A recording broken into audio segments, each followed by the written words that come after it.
Casey Concepcion, tutuluyan na nga bang iiwan si Piolo Pascual? Ano, sana hindi naman kasi nga, alam naman natin na marami ang magiging malungkot. At syempre, hindi ito ang pinakapangarap ng taong bayan. Sa totoo lang, ayaw ng netizens na umabot sila ng paghihiwalayan dahil nga hindi deserve ni Papa P at Christina ang masaktan ang kanilang mga puso't damdamin.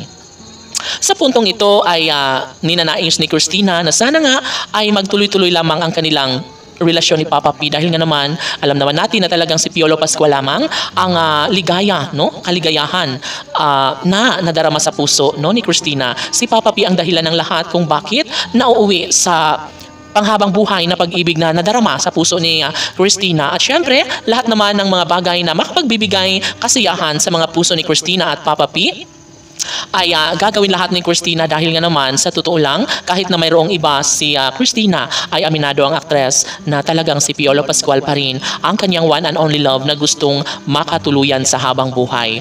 Tama nga naman ang hinala ng netizens na hindi rin magkakatuluyan si Christina at ng kanyang bagong nobyo ngayon dahil alam naman natin na sadyang si Piolo Pascual lamang ang kanyang tunay na mahal at gusto niyang makasama sa habang panahon. Yes, wala nang pangamba pa ang taong bayan na kahit hindi pa naghiwalay si Christina at Papa P at yung bagong nobyo ni Christina ay alam naman at ramdam nila na sadyang mas papaboran pa rin, mas sasamahan pa rin at tutuluyan pa rin ni Christina itong si Piolo Pascual dahil dito niya nararamdaman ang tunay na pagmamahal. At syempre sila ang tunay na nakatadhana, sila ang nararapat na magkatuluyan kaya dapat ay wag nang mawalan pa ng pag-asa si Christina at Papa P dahil nga naman ito ang nais ng lahat na sana ngayong taon ay mapagtagumpayan ni Christina at Papa P ang kanilang pag-iisang dibdib na matagal nang pinangarap hindi lamang kay Papa P at Christina maging sa taong bayan.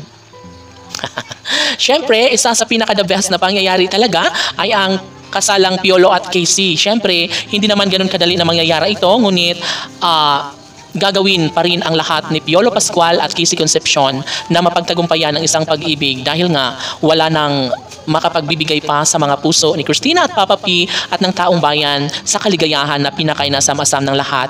Nararamdaman nga ng mga bashers na tila hihiwalayan na ng tuluyan ni Christina si Papa P ngunit wala pang katotohanan ang lahat at tsak naman na hindi ito gugustuhin ni Christina. Alam ng lahat na si Christina at Papa P lamang ang tunay na magkakatuluyan at tsak na hindi papayag ang taong bayan na magdesisyon na lang nang ganun-ganon si Christina bakas mawala ang saysay sa relasyon ni Papa P at Christina. Sana nga ay sila pa rin hanggang dulo. Kisi PG Fanatics, laban!